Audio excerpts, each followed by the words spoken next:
B Corp has been fresh on my agenda. So it's been sort of stoking the fires of my sustainable ambitions. So that's what brings me here today. Stoking the fire. Love you. And yourself, Phil? Hey, my name's Phil. I am the head of design and ESG at Red Pedal. I've been here for about 10 years now. And my job's evolved, as I'm sure all of you has, with the passing of time. I found myself becoming more aware and trying to influence more policy and processes rather than the actual physical products, which I do still have some influence over. But again, as we'll probably discuss, it's more about the team and what they deliver. But yeah, that's me. Beautiful.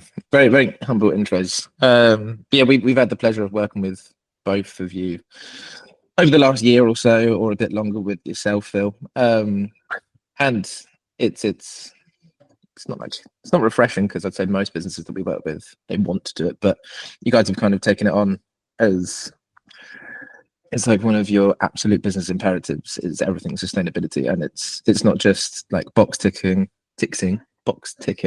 It's making material differences that you want to do, which is great, because there's no convincing that needs to be done. It's the right thing to do. Mm-hmm. Cool. So I'm going to stop sharing my screen, and feel free to either pin whoever's speaking onto your Google Meets board. But if I can start off with yourself, Phil, and ask you just a few questions around how you specifically look at whether sustainability is essentially kind of commercially worth it, and particularly coming from that like design background, and how you incorporate design and profitability within everything you make. So yeah, initial question: how do you balance sustainable product design with maintaining profitability in what is a very competitive market that you operate in? With great difficulty.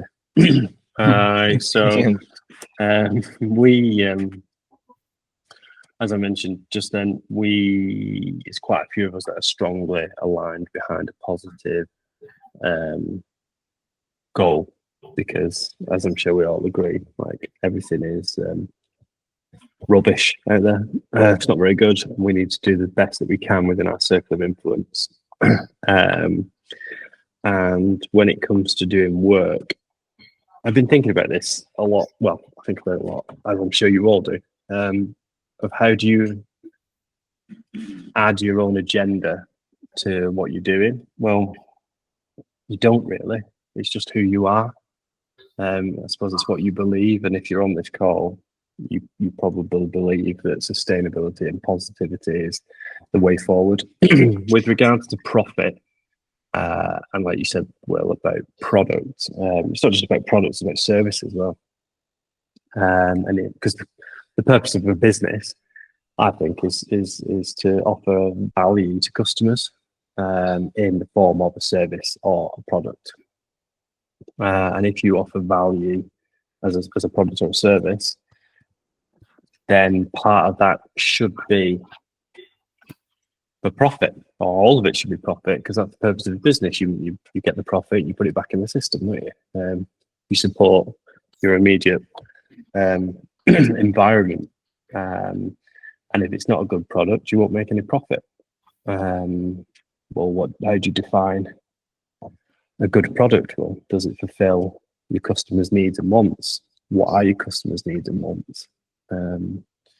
If you're listening to your customer, and they believe what you believe, then I don't think it's a case of trying to crowbar sustainability on top of something, like trying to put it in there or trying to bolt it on. It's just who you are, what you do, what your company does.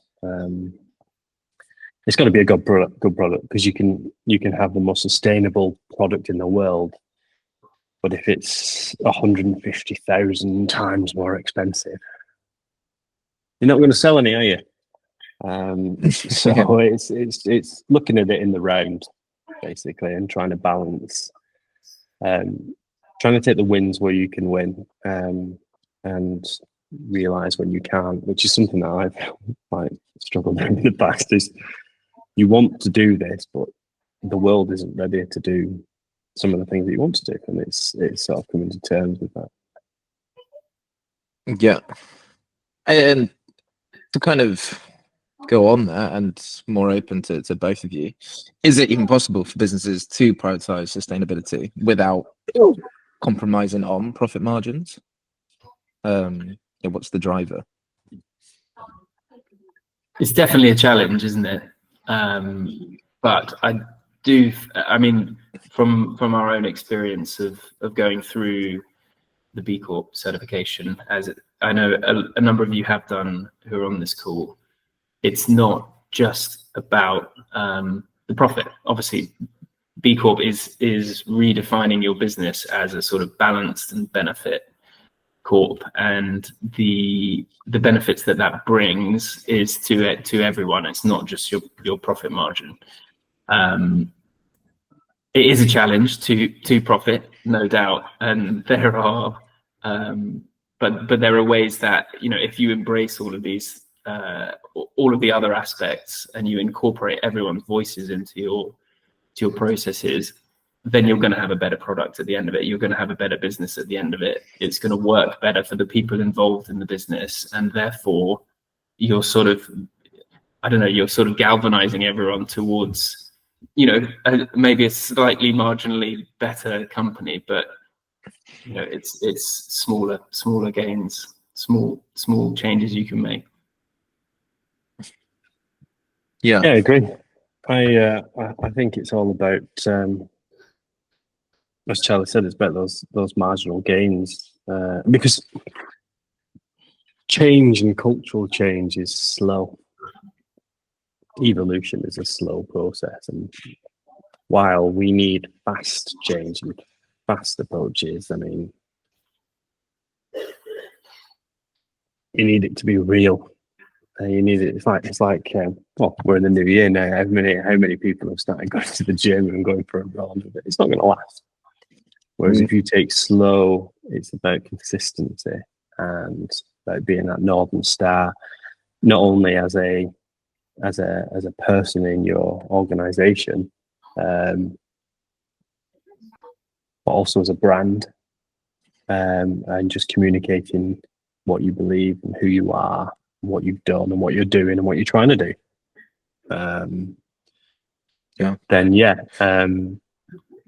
Yeah, I think that's right. Sustainability is inherently slow.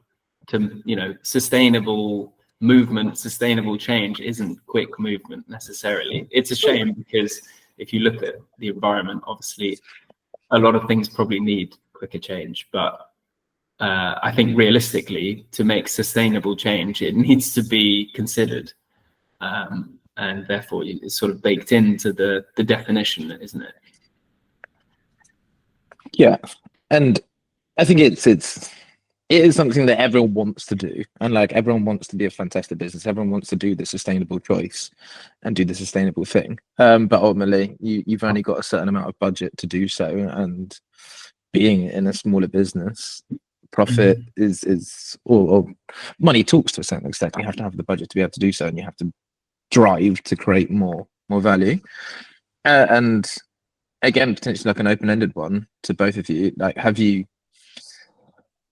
gone through things or encountered challenges where you've wanted to justify those initial investments in sustainability, and how do you demonstrate their long-term profitability? So when you're looking to do something, a new sustainable initiative, have you received any pushback internally from doing so? And then B, how have you kind of helped to explain or demonstrate its profitability? I'm going to hand this over to Phil, because we are admittedly at the start of our journey.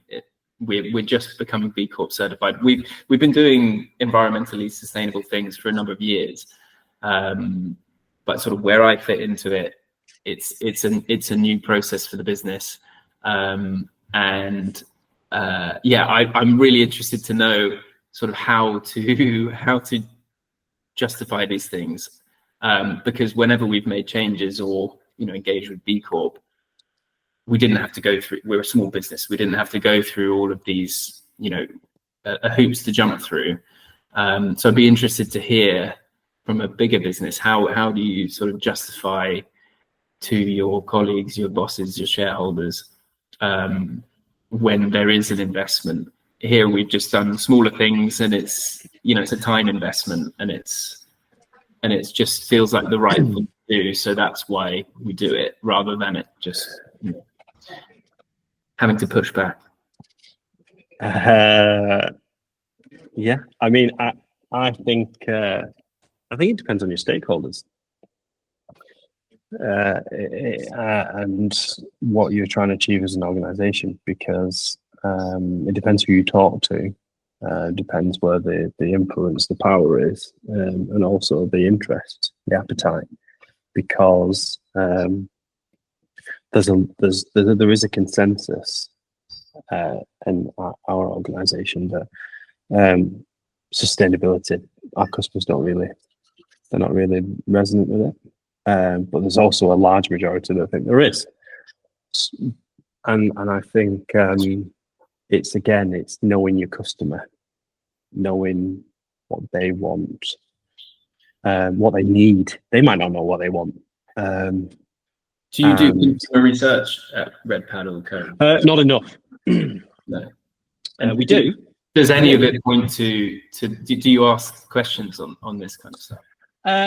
Yes, but not as much as I would like to. It's one of the things that's on my agenda for 2025 is to try and formulate that and improve on that more, because going back to Will's micro experiments, because in previous years what we've done is we've gone off thought and feeling. And one thing as a designer, when you're testing a design, a concept, an idea, obviously the quicker that you can prove or disprove it, the cheaper it is. You don't want to get down the road after developing a product for 2 years and then finally figure out that what you've made is no one really wants it. You don't want to move in a waterfall type development process. You want to be agile. You want to have sense checks, have stage gates, whatever you want to call them. Sprint. I mean, micro experiments. That's what I have done in the past, but also want to do a lot more of this year, because you can't argue with the data. If you go out and ask 10 people and 9 of them say yes, it doesn't really matter what someone else thinks. Like, you can't argue with that. Whereas if one person comes back and you think, oh, actually, maybe that wasn't the right idea. So, do you have any examples, Phil, of those micro experiments? Off the top of my head, with regards to probably not with sustainability, we did a couple of internal B Corp ones, but not from a sustainability point of view. We got a product point of view, because that's what we call a methodology in product design and development. You can go out and you can do certain activities that can validate or help generate and ideate ideas. But again, off the top of my head, from sustainability, I can't think of any. We probably, again, you can ask around the office, but if you're asking internally, it's not really great. Yeah, if you're trying to get customer insights, yeah, it definitely helps to. Yeah, and like I said, for 2025, it's definitely something that I want to throw fuel on the fire. We've done it loosely. Loosely is not good enough. We need to do it. We need to be deliberate and focused about what it is we're going to do, because you can't hide from the metrics. And again, you can do these micro experiments, and 9 out of 10 ideas might fail, but 1 is going to be good. Okay, so test 200. because the more you do, the more likely you are to find those pain relievers of your customers' pain points. What is it they want? Why? Yeah, It's an interesting approach. I don't know. I would maybe even argue: is it worth doing 200, or is it worth defining what is right first before committing your time towards it, or is it? Yeah, I don't know. I don't know. Yeah, but even opening that up, like a Pure, for example, for you guys, why have you chosen to go down your current sustainability roadmap, and how did you? There are so many things which you could do within sustainability there. You could dedicate all your time towards carbon. You could become a net zero waste business. How have you decided what is the right thing to do commercially, or was that even a factor? Yeah, I think like one of the key drivers as well from our side is like we just wanted to make a difference. Like within the category or space that we work in, we're still quite heavily dictated to by what our retailers want. So our business split effectively is like 80% of our business is private label through our kind of like direct retail partners. So people like Dunelm, Sainsbury's, Next, John Lewis, Marks and Spencer's. So we need to align with their sustainability kind of objectives. The other 20% of our business, we kind of like class as being like stock that we wholesale through our licensed brands. So people like Kew Gardens, like Elena Boma, Sur La Table. So we can kind of like, we have a lot more kind of control over that side of it from both a profit perspective and the like sustainable movement perspective as well. We're in a fortunate position that I guess in terms of sustainability, so we first became B Corp 2022, wasn't it? December 22. So a lot of the process we were already kind of working towards anyway. We're quite like sustainability is quite a core focus of the business, like in terms of conscious design, that aspect. It's something we always think about. Like sustainability is also, it involves relationships as well. So a lot of stakeholders we work with, there's been long-term relationships there. But I guess one thing we had to realign to, and I guess having that balance between profit and sustainability is difficult, isn't it? Because sustainability costs, it's not cheap. Like to be able to do something that has gravitas with it, it costs. And when you kind of like your margins as a business are predominantly dictated to by external sources, so whether it be retailer requirements where cost is such a big impactor because they deal direct to consumer. So we know it's been difficult since before COVID, really, but COVID had a big impact. Since then, it's been cost of living issues, which is all factored into that as well. We had to realign what we felt we could make an impact on. So we had kind of like that holy grail observation that we wanted to be net zero. At that time, it was carbon neutral. That was the kind of like the buzzwords. So we saw carbon being a big driver that we wanted to kind of negate against. Our supply chain is quite carbon intensive because we deal with ceramics and glassware. So that scope 3 kind of emissions factor is always going to outweigh scope 1 and 2. Scope 1 and 2, technically, we're at between 0 and 1% anyway. Scope 3 is 99% of our emissions. So we had to kind of refocus what we could actually impact from both looking at that 80% of the business, which is dictated by our retail partners, but also allows us to drive forward that 20% of the business. And within our kind of area, we kind of like notice things such as transparency and working with complex supply chains, being able to educate like B2B and B2C in terms of that could then cause a ripple effect with then improving our scope 3 kind of position. I don't know if that's answered your question, Will, but No, it has. Yeah. I think there's, for you guys specifically as well, there's so many different things which you could have done. And I did something like a materiality assessment, which we've done with a few of our clients. And that helps to realize what are your most material impacts and where should you be addressing your time when it comes to like a stakeholder approach. But and also aligns it with business impact as well. But then you also have to factor in, like, fundamentally, what's the market asking for, and a consumer lens, what do they want, as opposed to it being every stakeholder is equal. Like, you're a business, you need to effectively sell more product to invest more in sustainability, and therefore which avenue or which bit of sustainability you go down, it's a really hard decision to make, and effectively you put your finger in the air, and hopefully the way that the wind blows is the right way, but it's hard. I don't think sustainability has got to a point where it's like a clear, clarified, cool, if we go down here, we're going to create, this is Britain's growth, etc.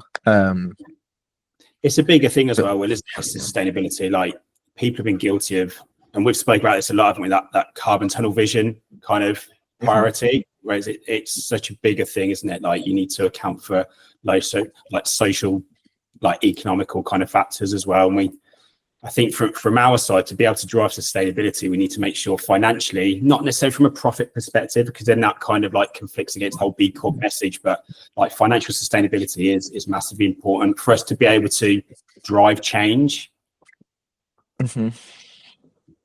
Yeah, I mean, it's that kind of saying of like whether effectively sustainability drives profit or the other way around. Of your profit should drive your investment into sustainability. That's interesting. Okay, so back on to yourself, Charlie. How have you managed to kind of essentially not align expectations of stakeholders from your investors, who your two kind of founders, towards your customers? And how has that kind of intersection of profit and sustainability gone in terms of aligning customer expectations and like essentially investor expectations? Yeah, so I mean, you mentioned the materiality workshop. We were fortunate enough to do one with you. We conducted one about 6 months ago, and that was probably the starting point of really trying to think about how we incorporate everyone's voices, all of our stakeholders' voices, into our goals and objectives. So if anyone hasn't done it, I highly recommend the process. But yeah, we obviously identified all of our stakeholders, and we spoke about what are their sort of hot topics. And we pulled those all together and compared them against profitability for the business, to try and did I go off? Am I having No, you're good. Issues? No, we're all good. My screen's flashing warnings at me, but we're all good. But yeah, that brought us to, I think we had about 13 sort of key objectives, and we've honed that down to 6. It's therefore then been much easier to focus on sort of movement and also for us to sort of manage our performance, track how we've done against that sort of process. I'm probably preaching to the choir because I'm sure half the people in this meeting have done this exact same thing. But for us, then the next step is building more voices, like actual voices, into that process, because we conducted an internal assessment the first time round, and as you said, Phil, like there's only so much you can glean from an internal debate. So that's been something we focused on, is just in throwing out surveys to our customers, throwing out surveys to our suppliers, which is always a funny one because you're their customer, so they don't want to give you too many sort of home truths. And then obviously we have the voices of our owners, and that's the sort of profit voice, and the ever-present profit voice sort of dictates how we manage the relationship between all of them. I think that's been the main method, to sort of align them in a way, but they are opposing forces. And it is a sort of delicate thing to balance, but I think the starting point is to just put them all on a page and look at how they interact. Yeah, and there's so many voices to listen to, like you said, and who's got the loudest voice, and what are they saying is really difficult to understand as well. and knowing who to listen to and where those efforts should go. Gets Yeah, incredibly complex. we found our customers probably had the loudest voice.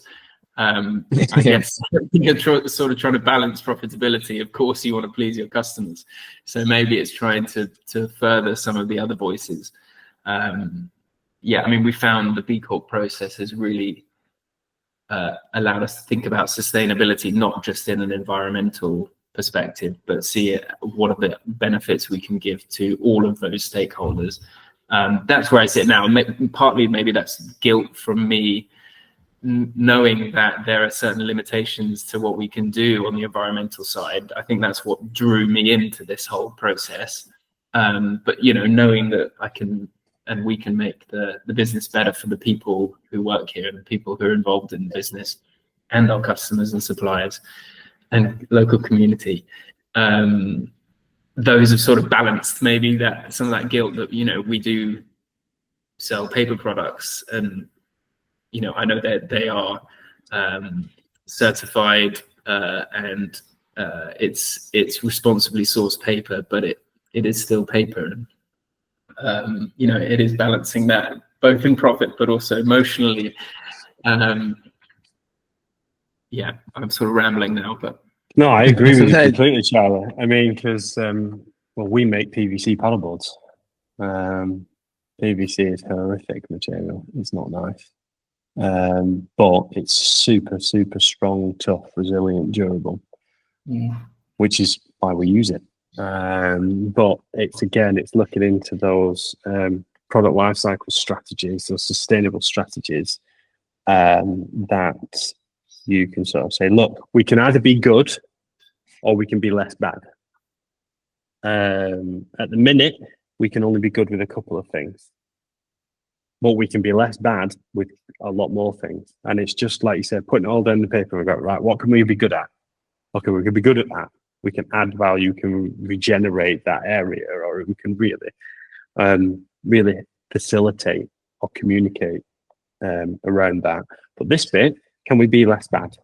So like you said, I mean, if it's a case of innovating around being less bad, one, that's still innovation, and two, that's still being sustainable. And I think the balance is finding that internal tension to manage, and then going from there. But also, one of the things that one of my weaknesses that I've not done very well is communicating and the benefits. Or maybe I have, and it's just been lost. I don't know. It's something that I have struggled with, because sometimes you have the curse of knowledge. You can think, well, everyone knows what I'm talking about, when really no one knows what you're talking about. It's assuming that they do, and that's one of the big things that I think is trying to simplify and communicate that with your customer. Because again, the best thing that I can, and I've said, is speaking with your customer, because you can't go wrong, really. It's only going to be beneficial, isn't it? Do you know what I mean? Yeah, and like you said, paper. I mean, brilliant. You literally work with a natural material. So like that's awesome. To be fair, we also use PU in some of our products as well. So well, this is the thing. Maybe that's something that, but again, it's finding out where those big, nice, juicy wins are. Let's get those out the door first, and then we can focus on the little wins. Get the big ones. What's going to make the most difference? Because I tend to think I'm a caretaker in wherever I am, and I'm thinking, well, on my watch, is it better than when I started? And you can say, well, yeah, actually, I did make I made a dent. Well, yeah, you can't argue with that. You can't change the world tomorrow, unfortunately. But, yeah. Do you have an example at all, Phil, of where you've designed a product with those like multiple variables and multiple impacts in mind, and how you evaluated the life cycle of like an entire product and what is the biggest impact, and how you kind of decided to choose a specific Yeah, I mean, there's two products that come to mind. One is our pump, because obviously inflatable paddleboards, you've got to be able to inflate them. So we developed our own pump, which we followed some of those life cycle strategies that I mentioned. So we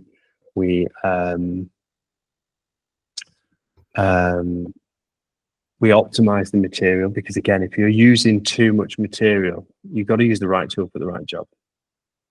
And if you design a product that uses more material than it needs to have, then you're using more material than it needs. So that's a waste, isn't it? It costs you, and it costs resource, basically. Actual physical, you've got to get it out of the ground, haven't you? Whereas if you used it the exact amount that you need, that's a good thing. Again, we're talking marginal gains, but if we times that by 50,000, 100,000, 1 million units, and we can save 5, 10, 20 grams, 100 grams, then it's cumulative. And then you take into consideration time, because it's not just going to be used with one person. It might be used, especially if you design it well, then that means that if you design it well and structurally sound, that when it's second hand, third hand, fourth hand, it's not going to break. It means that they're not buying something else, which again, it doesn't really link to your P&L, but from a sustainability point of view, definitely does. Because again, if you make something that, if you've got a product at home that you can think of that your grandparents had, that you parents had, and that you've got, means you're not buying something. So that's one example for the pump. We also made it out of pure materials. So from a circular point of view, if you mix materials, you can't reuse them. You can't give it to a manufacturer and say, can you reprocess this and put it through the machine? Because it's contaminated. When we have the ability to define what material it's made of, if we specify, look, we're making it out of pure materials, and it's end of life, it goes in the recycling at the various recycling facilities around the world, but that material has value because they can use it. Great. Again, how does that impact your profit? Well, if you can sort of say, well, that block of plastic is worth $1 to me, and I will give you 50 cents for it, well, then that starts to impact your P&L, doesn't it? Because then you can think, well, I'll buy my materials back, thanks, and I'll design them to be so I can buy them back. And I think that's definitely where physical products are going to go, is because at the minute, as a physical product manufacturer, we've produced something and we've sent it out into the world. Not my problem after it's been sent out into the world. That's a problem. But again, it's way ahead of its time. But yeah, if you can sort of say, you know what, we'll have that back because it's got value to us, then great. But that's the facilitating repair. We have a spares website, because if the product is damaged, you can buy a spare for a few pounds rather than buying a whole new pump. So again, you've got product life optimization. You're extending the life of that product. It's serviceable, but also by its design, it's designed for disassembly. It's designed to be easily taken apart at its end of life, so you can put all the grey plastic in there, all the red plastic in there, all the so they're the sort of life cycle strategies. No, it's wicked. And well, it may be kind of perversely actually goes against profit to actually design something for disassembly, design things to be so circular, right? Or does it? Well, no, because then you start thinking about different business models, because this is the thing that people are locked into. A business model is like a product. It has a life. You can't keep using the same business model forever. It doesn't work. You've got to be able to adapt your business model, or better yet, generate new business models. Because You can't. I mean, it's like an example I used a few weeks ago is our local news agents, if you still have them, really want to sell more newspapers. They really want to sell. They might work every minute of the day. Mm-hmm. Not going to happen because the culture and society has changed. The economy has changed. Technology has advanced. But that doesn't mean that you still can't be in business. You've just got to adapt. You've got to change. You've got to innovate. You've got to solve the customer's problems that you've got. So yeah, I would argue that it's the opposite. It's designing things for a circular system. I mean, I'm biased. That's literally what I love and live and breathe. So I'm going to say that. But I mean, if you look at the data, it's strongly that way. This is if you're in the physical world. If you're in the service, you've still got to design. You've still got business models. But yeah, it's about customer value, isn't it?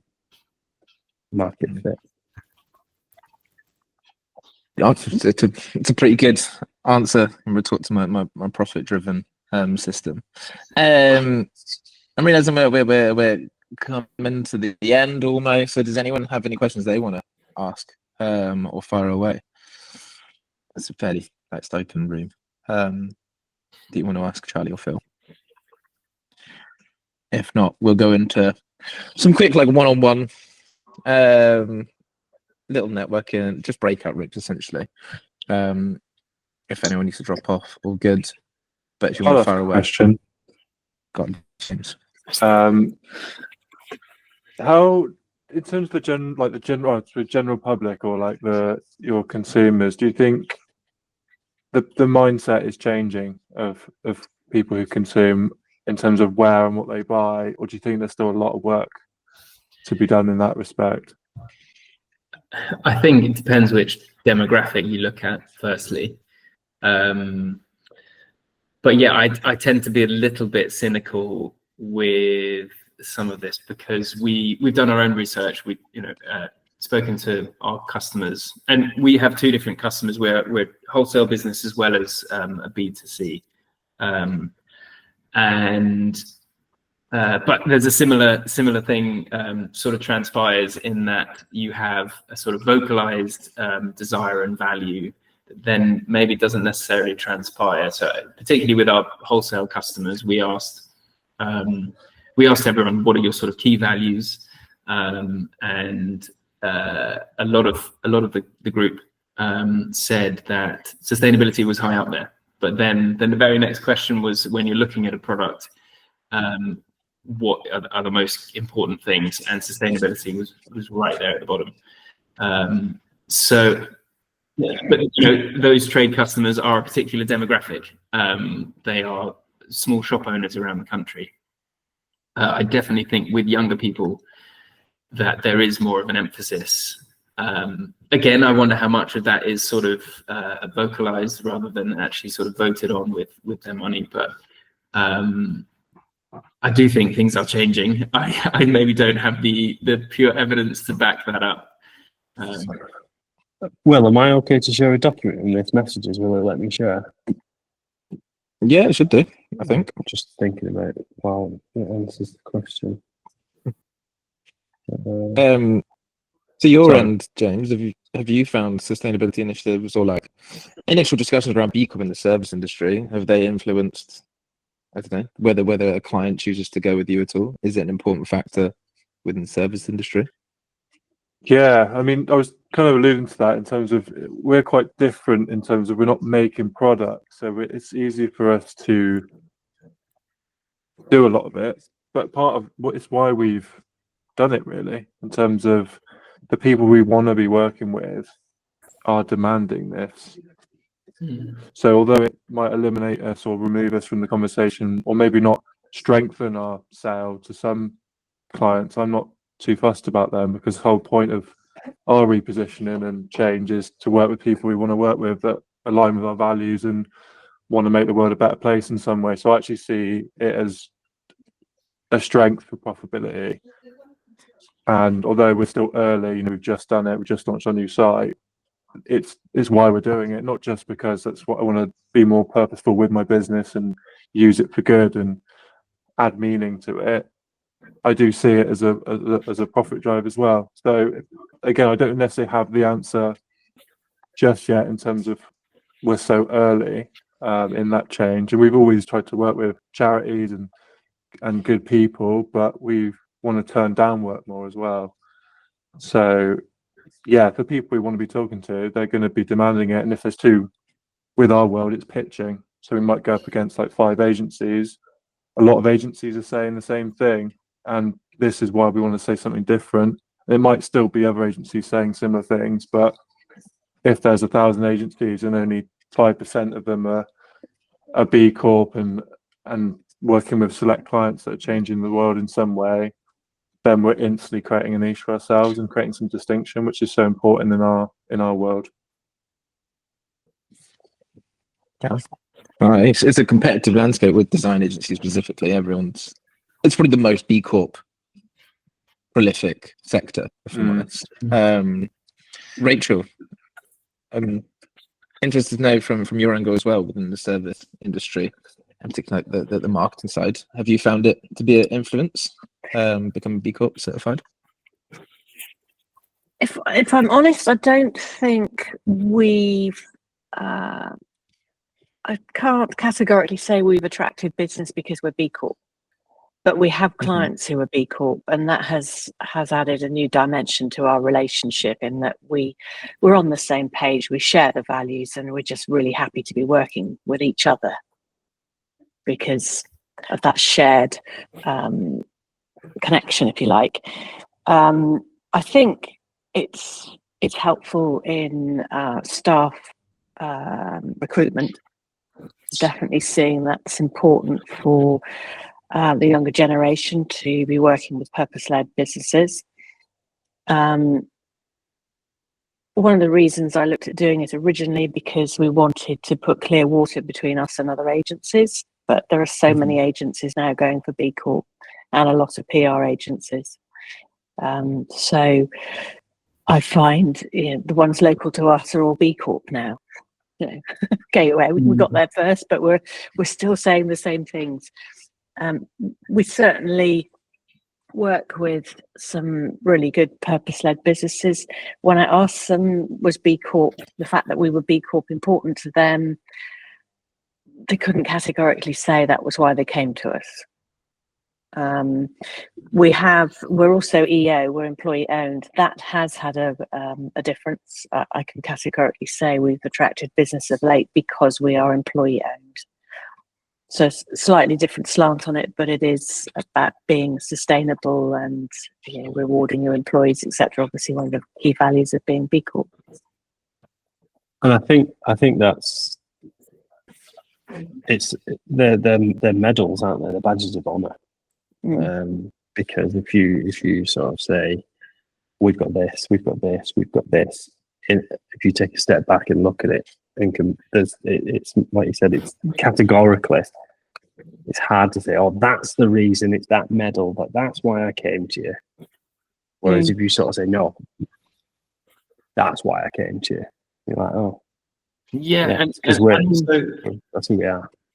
And also the medals are awarded because of the substance behind it, right? And I feel like becoming a B Corp for us, it has its own reasons for us. It's it's not just because we want to become a sustainable business, but it means that we're for our people, and that's where I see the real value in B Corp for us is employee satisfaction. Is that we've done so much in the last year to try to cultivate a culture, and it's just the starting point, but that's where I'm going to sort of measure whether it's been worth it. I think it's also given a focus for employees being B Corp. What can we do to show up even better? We've got these values around us. We've got these areas we would need to work on. How can we as individuals contribute and bring our passion and purpose to life through the business? Okay. And I think you've kind of alluded to it already, but like B Corp isn't almost not enough anymore. It's not a USP, right? It's something which it has become, not a de facto. It's almost like a bit suspect by its admission to a certain degree. If you're kind of saying that you're a sustainable business, it's almost like, why aren't you B Corp then? It's nice to get the which is ball like rolling. Yeah, I think it's an initial framework which you can use and apply to your business, which is going to help you. But it's not that seal of approval which is going to win you heaps and heaps of business. No, I think the hard work is now trying to distinguish ourselves from other B Corps, bringing it to life and really walking our talk, showing that point of difference and how we want to communicate it. Yeah. What's your sort of B Corp journey, and what does it mean to you? And it kind of ties in again with what are the most material impacts and what voices are you going to listen to the most, and how can you, sustainability should be a story, and how can you kind of bring all those impacts together and tell the story that's going to serve the business but also serve your stakeholders as well. I think it's all in communication effectively. Anyway, I'm rambling and I'm realizing that we're at the end of our hour session. And I just want to say thank you to everyone who's come along. Thank you to Charlie for your awesome insights. Thank you to Phil for your insights. And we'll be hosting another one at the start of the next quarter, so in April. We'll have a bit more planning behind this. We'll give everyone a bit more warning, a bit more notice. But thank you all so much for contributing. Hopefully it's been of value to you guys. And yeah, thanks for coming along. And Thanks if for having everyone us. Very wants much. to Thanks, connect or anything afterwards, get in touch. We'll Cheers. send an email around. Thank you, Thanks, everyone. guys. Bye. Take Appreciate care. your time. Bye. Bye. Bye bye.